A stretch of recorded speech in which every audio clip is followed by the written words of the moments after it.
Hello dear student. आज हम लोग स्टार्ट कर रहे हैं बीकॉम पार्ट थर्ड का cost accounting fifth honours paper. Cost accounting में हम लोग आज एक न्यू टॉपिक पढ़ेंगे। टॉपिक का नाम है materials control and valuation. Materials control and valuation, इस टॉपिक से एक क्वेश्चन किसी भी यूनिवर्सिटी में रहता है, चाहे वो पटना यूनिवर्सिटी हो, चाहे पाटलिपुत्र यूनिवर्सिटी, चाहे पीपी पूर्णिया यूनिवर्सिटी, चाहे तिलका माझी भागलपुर यूनिवर्सिटी, सारे इसमें बहुत ही इक्विवेलेंट है। और सबसे बड़ी बात है कि ये टॉपिक दो सब्जेक्ट में कॉमन है, एक कॉस्ट अकाउंटिंग में, दूसरा आपका है मैनेजमेंट अकाउंटिंग में। ये दोनों टॉपिक कॉमन है, ठीक है। ये टॉपिक दो बुक में कॉमन है, तो कृपया करके हम लोग इस टॉपिक को बहुत अच्छे से करेंगे। और सबसे खास बात यह है कि पटना यूनिवर्सिटी में ये टॉपिक से दो क्वेश्चन पूछा जाता है। मींस मैनेजमेंट में एक क्वेश्चन और दूसरा कॉस्ट अकाउंटिंग में पूछा जाता है। कभी सिर्फ या तो मैनेजमेंट में पूछता है या तो कॉस्ट अकाउंटिंग में, लेकिन जनरली ये देखा गया है कि मैनेजमेंट और कॉस्ट अकाउंटिंग में भी दोनों में पूछा जाता है। पिछले साल मैनेजमेंट और कॉस्ट अकाउंटिंग दोनों में ये क्वेश्चन आया हुआ है। तो हम लोग इस टॉपिक को थोड़ा सा अच्छे से समझेंगे और देखेंगे कि क्या क्या चीज है। तो सबसे पहले इसमें हम लोग पढ़ेंगे टेक्निक्स ऑफ इन्वेंट्री कंट्रोल। क्या देखेंगे? Techniques of inventory control. Techniques of material control या inventory control. Material control, techniques of material control. कौन कौन सा टेक्निक है जिसके माध्यम से हम लोग किसी भी मटेरियल को कंट्रोल कर सकते हैं? सबसे पहला टेक्निक का नाम है, वो है एबीसी एनालिसिस। ABC analysis. और दूसरा आपका setting of various stock level. और तीसरा जो आपका है इकोनॉमिक ऑर्डर क्वांटिटी। तीसरा क्या है? Economic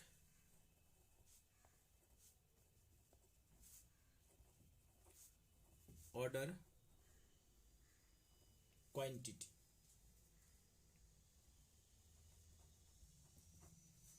economic order quantity.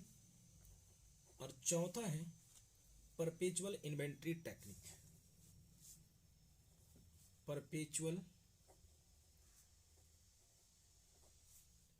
Inventory technique.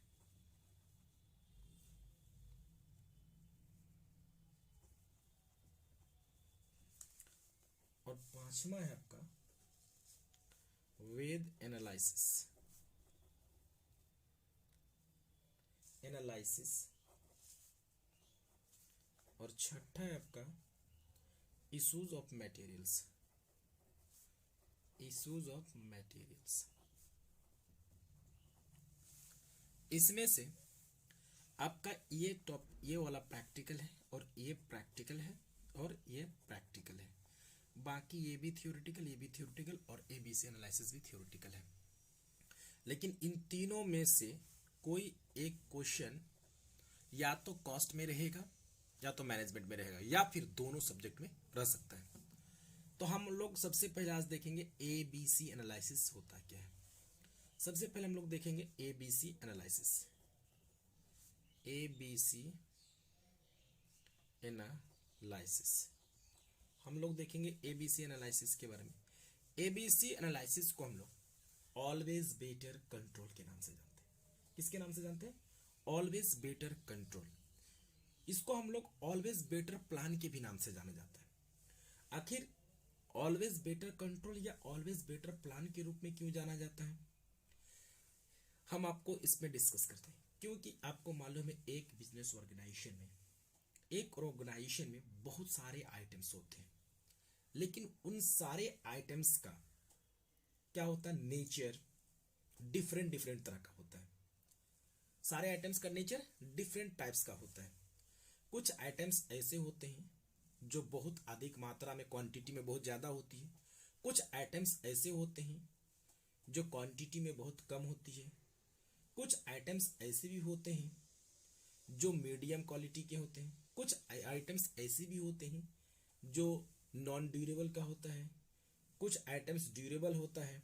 ठीक है, तो इन्हीं सब के आधार पे क्या किया गया, एबीसी कैटेगरी में बांटा गया, एबीसी एनालिसिस में बांटा गया। यानी ए ग्रुप में बांटा गया, ए ग्रुप में कौन सा आइटम्स आएंगे, बी ग्रुप में कौन सा आइटम्स आएंगे और सी ग्रुप में कौन से आइटम्स आएंगे। क्योंकि अगर इस तरह से अगर बांटा नहीं जाए तो थोड़ा सा प्रॉब्लम क्रिएट हो सकता है आपके साथ। प्रॉब्लम क्रिएट का मतलब हम आपको एक एग्जांपल के तौर पर कह सकते हैं कि जैसे मान लेते हैं कोई दुकानदार है, जैसे ज्वेलरी का दुकान है, तो ज्वेलरी का दुकान है, उस ज्वेलरी की दुकान में ज्वेलरी भी है, ठीक है, यानी गोल्ड भी है, सिल्वर भी है, डायमंड भी है। तो ऑब्वियसली डायमंड का कॉस्ट बहुत ज़्यादा होता है, लेकिन उनकी क्वांटिटी क्या होती है, कम होती है। अगर हम लोग इसको कैटेगरी में नहीं बांट के रखेंगे तो हमें थोड़ा सा दिक्कत होगी, प्रॉब्लम होगी कि कस्टमर आ गया, हमें तुरंत डायमंड मांगा, तो हम लोग जैसे तैसे रखे तो डायमंड खोजने में टाइम लग जाएगा, या फिर हमको मान ले तो गोल्ड मांगा तो हमें टाइम लगेगा। तो इन्हीं सब के कारणों से क्या किया गया, इनको अलग अलग कैटेगरी में बांटा गया है। बोला ए ग्रुप में, यानी ए ग्रुप में उन सारे, बोला गया कि ए ग्रुप में उन सारे मटेरियल्स को रखा जाएगा जो क्वांटिटी में बहुत कम लेकिन जिसका क्वालिटी बहुत अच्छा है। मींस ए ग्रुप में उन सारे आइटम्स को रखा जाएगा जो क्वालिटी में बहुत अच्छा लेकिन क्वांटिटी में क्या हो, कम हो, तो उसको हम लोग किस में रखेंगे सर, ए ग्रुप में। मींस इसका एक ये किया गया, फिक्स किया गया है कि अगर क्वालिटी क्या है, अगर क्वांटिटी 10% और क्वालिटी कितना है इसका 70% की बात करें, ठीक है, तो ए ग्रुप में उन सारे मटेरियल्स को रखा जाएगा जो क्वांटिटी में बहुत कम लेकिन क्वालिटी क्या हो, जिसका बहुत अच्छा हो। और बी ग्रुप में उन सारे मटेरियल्स को रखा जाएगा, उन सारे मटेरियल्स को रखा जाएगा जो क्वांटिटी और क्वालिटी में क्या है, दोनों में क्या हो, मीडियम हो, दोनों मीडियम हो। मीन्स अगर कहा जाए 20% ए है तो 20% इसका क्वालिटी, यानी क्वांटिटी भी 20% तो क्वालिटी भी 20%, मतलब मीडियम की बात कर रहे हैं। यानी यहाँ इसमें इस कैटेगरी में सबसे ज्यादा कॉस्टली वाले को हम लोग, और बी में मीडियम वाले को, और सी कैटेगरी में जो सबसे लोवेस्ट की बात होगी। मीन्स जो क्वांटिटी में तो ज्यादा हो, जो क्वांटिटी में ज्यादा हो लेकिन जिसकी क्वालिटी क्या हो, कम हो। जो क्वांटिटी में ज्यादा हो लेकिन क्वालिटी में कम हो, उसको हम लोग किस कैटेगरी में रखते हैं, सी ग्रुप में रखा गया है। तो आपको मालूम चल गया कि एबीसी एनालिसिस को हम लोग ऑलवेज बेटर प्लान क्यों जानते हैं, क्योंकि अगर इसको हम लोग डिफरेंट कैटेगरी में बांट के नहीं रखेंगे तो मुझे बहुत ही प्रॉब्लम हो सकती है। इसलिए हम लोग इसको क्या करते हैं, डिफरेंट कैटेगरी में बांट देते हैं। अगर एक एग्जाम्पल और थोड़ा सा मैं देना चाहूँगा, एग्जाम्पल के तौर पर थोड़ा सा एक हम समझिए कि जैसे मान लेते आपके घर में, ठीक है, गोदरेज होता होगा, आपको मालूम है कि गोदरेज होता होगा, ठीक है। अगर गोदरेज होता होगा तो उस गोदरेज में आपको मालूम है ये होते हैं, ठीक है, जिसको हम लोग खटाल टाइप का कहते हैं, रैक की जिसको कहते हैं। ये एक रैक हो गया, दूसरा ये हो गया, तीसरा ये हो गया। कि अगर ये रैक बना हुआ है तो आप क्लासिफाई कर देते हैं कि ऊपर वाले रैक पे मेरा रहेगा, बीच वाले पे आप अपने वाइफ का बता रहे हैं, और नीचे वाले में सबसे ज्यादा मतलब किसका रहेगा कपड़ा, अपने किसका, बेटे का कपड़ा रख देते हैं। तो ये कैटेगरी बांटने से आपको क्या होती है, कोई भी चीज को निकालने में आसानी होती है। आपको मालूम है आपका ऊपर वाले रैक पे रखा हुआ तो आप आसानी से अपना निकाल के लेके चले जाएगा। वरना क्या होगा कि अगर आप लोग मिला जुला रखेंगे तो पता चलेगा कि आपके कपड़े के स्थान पे किसी और का आप कपड़ा उठा के लेके चले जाएंगे। तो एबीसी एनालिसिस क्या कहता है कि आप कैटेगरी बांट देना है कि ए ग्रुप में उन सारे मेटल्स को रखेंगे जो क्वांटिटी में क्या हो, कम हो लेकिन क्वालिटी में ज्यादा हो। बी ग्रुप में उन सारे मेटल्स को रखेंगे जो क्वांटिटी और क्वालिटी दोनों मीडियम हो, और सी ग्रुप में उन सारे मेटल्स को रखेंगे जो क्वांटिटी में ज्यादा हो लेकिन क्वालिटी उसकी कम हो, उसको हम लोग क्या करेंगे सर, सी ग्रुप में रखेंगे। तो यही था मेरा एबीसी एनालिसिस। अब हम लोग चलते हैं नेक्स्ट में, sitting of various stock level. किसकी बात करेंगे, sitting of various stock level की मैं बात करूंगा। सेटिंग ऑफ, दूसरे में सेकेंड पॉइंट पे हम लोग बात करेंगे setting of various stock level. जरा इसमें ध्यान देंगे बच्चे, सबसे पहला इसमें कौन कौन सा लेवल है। पहला एक रीऑर्डर लेवल और दूसरा होता है मैक्सिमम स्टॉक लेवल और तीसरा होता है मिनिमम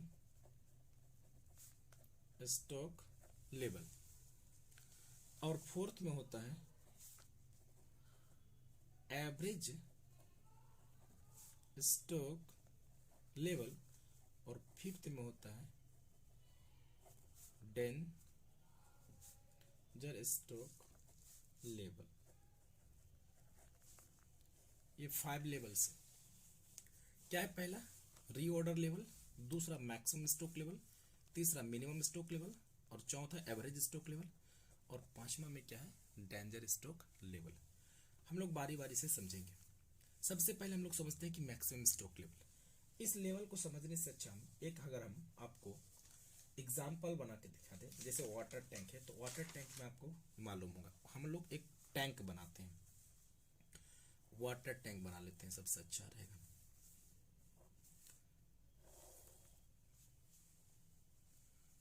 ये मान लेते हैं वाटर टैंक बना रहा हूं,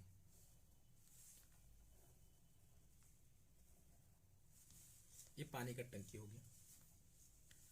यहां से इसका मैक्सिमम लेवल डिटरमाइन कर देते हैं, ये लेवल मैक्सिमम लेवल का डिटरमाइन किए और एक सबसे जो नीचे वाला है इसको एक लेवल डिटरमाइन किए हैं। ठीक है, इस लेवल को हम लोग क्या माने कि maximum level, maximum stock level. अब जो सबसे नीचे वाला है उसको हम लोग क्या माने? Danger stock level. ठीक है, इसको डेंजर मान लिए। एक और लेवल को मान लेते हैं, ये हो गया। एक और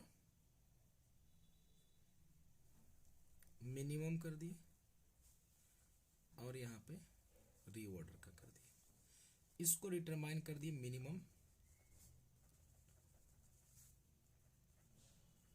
स्टॉक लेवल, इसको हम लोग कर दिए reorder level, sorry reorder level और इस पोजीशन को हम लोग कर दिए एवरेज स्टॉक लेवल। बच्चे गौर से ध्यान से, क्या क्या मैक्सिमम स्टॉक लेवल हम डिटरमाइन किए, वाटर टैंक है और ये डेंजर स्टॉक लेवल कर दिए, इसको डिटरमाइन कर दी मिनिमम स्टॉक और एक इसको हम लोग कर दें रीऑर्डर लेवल और इसको हम लोग क्या है एवरेज स्टॉक लेवल कर दें। और इस पॉइंट को हम लोग कह सकते हैं कि एक अगर लेवल देना चाहेंगे जीरो लेवल, सीधे बॉटम एकदम सीधे अंत में जीरो लेवल। तो सबसे पहले हम लोग समझते हैं कि मैक्सिमम स्टॉक लेवल क्या है। मैक्सिमम स्टॉक लेवल वो लेवल जो सर्टेन लिमिट से अधिक कभी भी गोडाउन पे मटेरियल नहीं रखना चाहिए। मैक्सिमम स्टॉक लेवल वो लेवल जो सर्टेन लिमिट से अधिक कभी भी गोडाउन पे मटेरियल नहीं रखना चाहिए। अगर सर्टेन लिमिट से अधिक गोडाउन पे मटेरियल रखेंगे तो आपके सामने बहुत सारी प्रॉब्लम आएगी। मीन्स आप जरा समझिएगा, यहाँ पे वाटर टैंक की बात कर रहा हूं, वाटर टैंक जो दिया हूं, अगर आप ये एक लिमिट बांध दिया गया कि इससे ज्यादा नहीं है। अगर मैक्सिमम स्टॉक लेवल का मतलब आप इस टंकी में सर्टेन लिमिट मीन्स इस लिमिट से अधिक आप पानी नहीं रख सकते। अगर इस लिमिट से अधिक अगर पानी आप रखोगे, अगर डालोगे तो क्या होगा? पानी ओवरफ्लो होगा और ओवरफ्लो का परिणाम आपको समझ में आ रहा है कि क्या होगा? पानी अंत में नीचे आ जाएगा। तो मतलब कहने का कि मैक्सिमम स्टॉक लेवल वो लेवल जो सर्टेन लिमिट से अधिक कभी भी टंकी में पानी नहीं होनी चाहिए। अगर आप ज्यादा रखोगे तो इसका परिणाम की ओवरफ्लो हो जाएगा। तो मतलब यहां पे हम लोग गुड्स की बात करेंगे कि मैक्सिमम स्टॉक लेवल वो लेवल जो सर्टेन लिमिट से अधिक कभी भी गोडाउन पे मटेरियल नहीं रखना चाहिए। अगर आप सर्टेन लिमिट से अधिक गोडाउन में मटेरियल रखेंगे तो इसका परिणाम होगा क्या कि सबसे पहला कि बेकार की पूंजी फंस जाएगी। अगर पूंजी अपना है तो ठीक है, अगर आप लोन लेके रखे हैं तो उस कैपिटल पे आपको इंटरेस्ट देना होगा। दूसरी बात है, अगर वो गुड्स नॉन ड्यूरेबल नेचर का हो, नॉन ड्यूरेबल नेचर का हो तो ऑब्वियसली वो क्या हो जाएगा, गुड्स सड़ जाएगा, गल जाएगा। तीसरी बात, अगर वो क्या है कि चेंजेबल है, मींस फैशन में जो जानते हैं कि फैशन की दौर में गारंटी की इच्छा ना करे, मींस आपको मालूम है लोगों की इच्छाएं चेंज होती रहती है, कॉमोडिटी का ठीक है चेंज होता जाता है। अगर मान लेते लोगों की इच्छाएं चेंज हुई तो वो मटेरियल आपका क्या हो जाएगा सर, वेस्टेज में बदल जाएगा। हाँ, और आगे नेक्स्ट ये भी बात है कि वेस्टेज के अलावा हो सकता है कि अगर मान लेते ये वाटर टैंक है, अगर इससे अधिक रखना तो ऐसा और वाटर टैंक चाहिए। तो मीन्स अगर एक गोडाउन में मटेरियल की रखने की कैपेसिटी अगर 2 लाख है, अगर आप एक बार में 10 लाख मंगवा लेंगे तो आपको क्या करना पड़ेगा कि पहले 2 लाख चाहिए था तो यानी एक गोडाउन की जरूरत होती थी, तो अब कितने गोडाउन की जरूरत होगी, 5 गोडाउन की। तो ऑब्वियसली मुफ्त में 5 गोडाउन का रेंट देना पड़ेगा और आप 5 गोडाउन का इंश्योरेंस कराना पड़ेगा, बेकार की पूंजी फंस जाएगी। तो मैक्सिमम स्टॉक लेवल का ये सब डीमेरिट्स भी है। तो मैक्सिमम स्टॉक लेवल का मतलब वो लेवल जो सर्टेन लिमिट से अधिक कभी भी गोडाउन पे मटेरियल नहीं रखना चाहिए। ठीक है, बात समझ गए कि ये मैक्सिमम स्टॉक लेवल का कहानी था। अब हम लोग जरा सा समझते हैं कि minimum stock level. Minimum stock level के बारे में समझेंगे कि मिनिमम स्टॉक लेवल को हम लोग किस किस नाम से जानते हैं, वो आगे लिख दूंगा कि मिनिमम स्टॉक लेवल वो लेवल जो सर्टेन लिमिट से कम कभी भी गोडाउन पे नहीं रखना चाहिए। वो सर्टेन लिमिट हमेशा गोडाउन पे रहना ही चाहिए। हाँ, क्योंकि अगर उससे आपको कम होगा, मतलब उससे कम होगा तो इन फ्यूचर हो सकता है कि आपका प्रोडक्शन बंद हो जाए। ठीक है, यानी मतलब ये आपको इंडिकेट कर रहा है कि यहाँ पे आपको जैसे हुआ तो आपको तुरंत ऑर्डर प्लेस कर देना चाहिए, यानी इससे कम कभी भी नहीं होना चाहिए। ठीक है, इससे कम होगा तो हो सकता है आपका प्रोडक्शन आगे चल के बंद हो जाए। अगर मान लेते हैं आपका मटेरियल बाहर से आ रहा हो और किसी कारणवश ठीक है मटेरियल आने में लेट हो गई तो ऑब्वियसली आपका मैन्युफैक्चरिंग कंपनी बंद हो जाएगी ना, प्रोडक्शन बंद होगा कि नहीं होगा। तो मतलब सर्टेन मिनिमम स्टॉक लेवल का मतलब वो लेवल जो सर्टेन लिमिट हमेशा आपको हमेशा बना ही रखना चाहिए। ठीक है, इससे कम कभी भी फैक्ट्री में नहीं होनी चाहिए। बात समझ गए। अब उसके बाद आपको बोला कि एवरेज स्टॉक लेवल का मतलब मैक्सिमम और मिनिमम स्टॉक के लेवल के बीच का, मैक्सिमम और मिनिमम के बीच के लेवल को हम लोग क्या कहते हैं, average stock level. Maximum stock और मिनिमम स्टॉक के बीच के लेवल को हम लोग क्या कहते हैं, एवरेज स्टॉक लेवल। और रीऑर्डर लेवल का मतलब वो लेवल जैसे एक सर्टेन लिमिट फिक्स कर दिया जाता है। जैसे मान लेता हूं मैं, एक समझिएगा यहाँ पे, जैसे ये मिनिमम 2000 हो गया, ठीक है, और आपका ये 3000 ले लिया। अब जैसे यहाँ पे मान लेते हैं, ठीक है, एक सर्टेन लिमिट बांध दिया गया कि जैसे आपका क्वांटिटी कितना आएगा, 2000 पे आएगा, तो इसका मतलब अब आपको ऑर्डर प्लेस कर देना चाहिए। ऑर्डर प्लेस करना चाहिए मतलब रीऑर्डर लेवल, वो लेवल जो एक सर्टेन लिमिट तक पहुंचने के बाद आपको ऑर्डर प्लेस करना चाहिए, वो क्या कहलाएगा, रीऑर्डर लेवल। ठीक है, रीऑर्डर लेवल का मतलब पुनः आदेश देना। ठीक है, ये आपका हो गया reorder level. A danger stock level का मतलब वो लेवल जो एकदम आपका नियर अबाउट आपका प्रोडक्शन बंद होने वाला, अब आपको एनी हाउ किसी भी सूरत हाल में आपको ऑर्डर प्लेस करना चाहिए। अगर आप ऑर्डर प्लेस नहीं करोगे तो आपका हो सकता है कि प्रोडक्शन बंद हो जाए। तो मतलब डेंजर स्टॉक लेवल का ही मतलब पता चल रहा है कि ये खतरे के निशान से बाहर है। अब आपको किसी भी सूरत हाल में ऑर्डर प्लेस करना चाहिए, अगर आप नहीं करोगे तो आपका प्रोडक्शन बंद हो जाएगा। तो हम बारी बारी से इसका फॉर्मूला, ये क्वेश्चन क्या है, ये फॉर्मूला बेस्ड है, तो हम लोग बारी बारी से देखेंगे। सबसे पहला आपका रीऑर्डर लेवल है, तो रीऑर्डर लेवल का फॉर्मूला देखेंगे। रीऑर्डर लेवल, या इसको हम लोग किस नाम से जानते हैं, ऑर्डरिंग लेवल के नाम से भी जानते हैं। ठीक है, या इसको हम लोग दूसरा रीऑर्डर पॉइंट के भी नाम से जानते हैं। किस नाम से जानते हैं, रीऑर्डर पॉइंट के भी नाम से जानते हैं। तो reorder level is equal to maximum consumption into maximum reorder period. हम लोग इसको शॉर्ट में लिखे हैं कि maximum consumption into maximum reorder period. अगर आप शॉर्ट में लिखेंगे तो एग्जाम के पॉइंट ऑफ व्यू से वेयर करके दिखाना है। क्या दिखाना है? आप जो लिखे MAX और CONs तो इसको आपको लिख के दिखाना पड़ेगा कि मैक्सिमम कंजम्पशन क्या हो गया, मैक्सिमम कंजम्पशन। और मैक्स RP जो लिखे हैं तो इसका मतलब मैक्सिमम रीऑर्डर पीरियड। ठीक है, ये आपका हो गया रीऑर्डर लेवल का फॉर्मूला। रीऑर्डर लेवल का फॉर्मूला क्या होता है? Maximum consumption into maximum reorder period. यानी मैक्सिमम के साथ क्या जाएगा? मैक्सिमम जाएगा। मैक्सिमम कंजम्पशन के साथ क्या जाएगा? मैक्सिमम रीऑर्डर पीरियड जाएगा ही।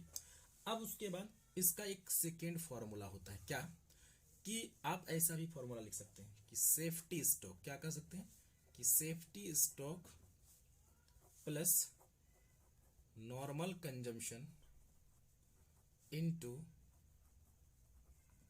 Normal reorder period. ठीक है, normal consumption into normal reorder period. Normal consumption को हम लोग लीड टाइम के भी नाम से जानते हैं।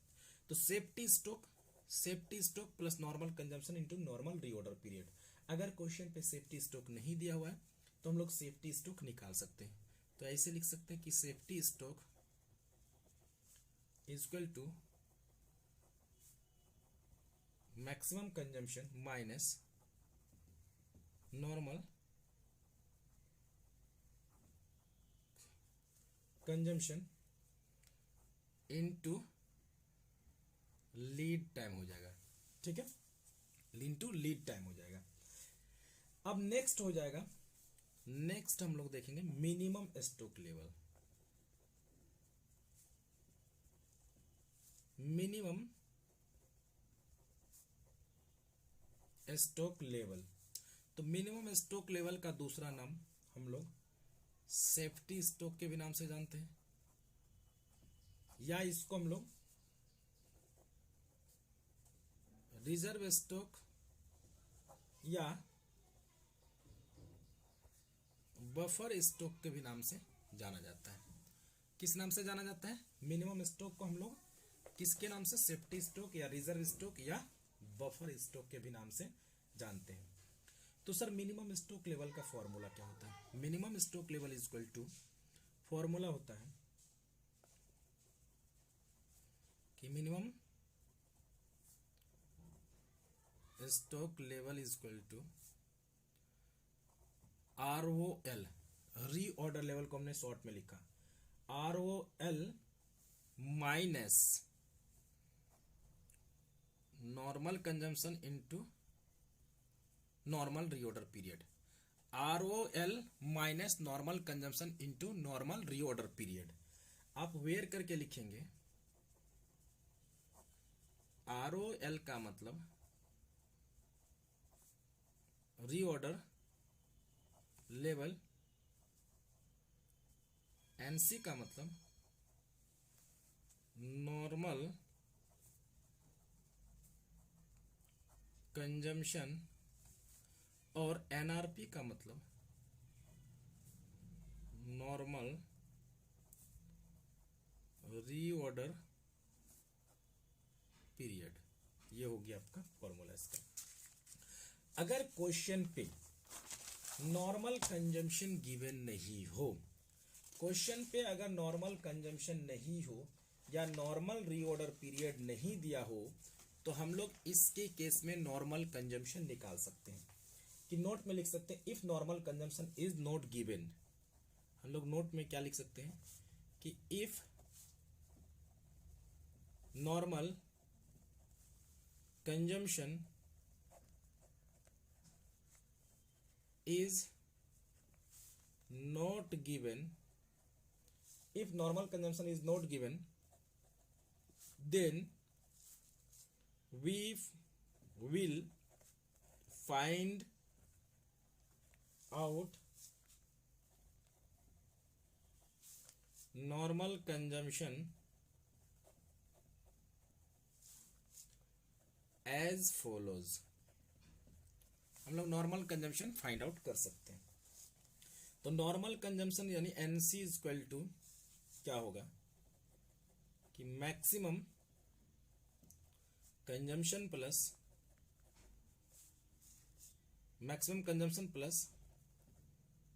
Minimum consumption divided by 2। अगर क्वेश्चन पे नॉर्मल रीऑर्डर पीरियड नहीं दिया हो, नॉर्मल रीऑर्डर पीरियड नहीं दिया हो, ठीक है, नॉर्मल रीऑर्डर पीरियड नहीं दिया हो, नॉर्मल रीऑर्डर है, नॉर्मल रीऑर्डर पीरियड गिवन नहीं हो, तो हम लोग निकाल सकते हैं कि maximum reorder period plus minimum reorder period divided by 2, ये आपका नॉर्मल रीऑर्डर पीरियड भी आ जाएगा।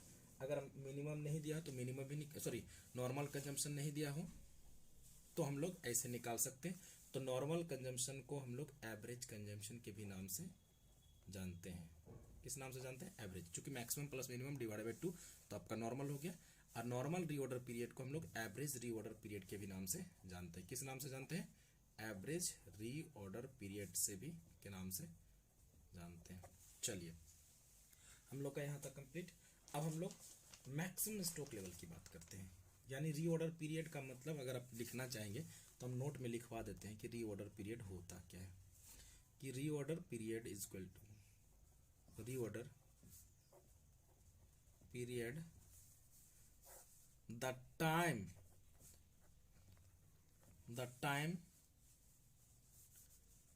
Time delay between purchase order and actual receipts of material, ये आपका रीऑर्डर पीरियड का होता है। अब हम लोग मैक्सिमम स्टॉक लेवल की बात करेंगे। हमारा 2 हो गया। अब तीसरा मैं मैक्सिमम स्टॉक लेवल की बात करूंगा। मैक्सिमम स्टॉक लेवल का फॉर्मूला क्या है? कि मैक्सिमम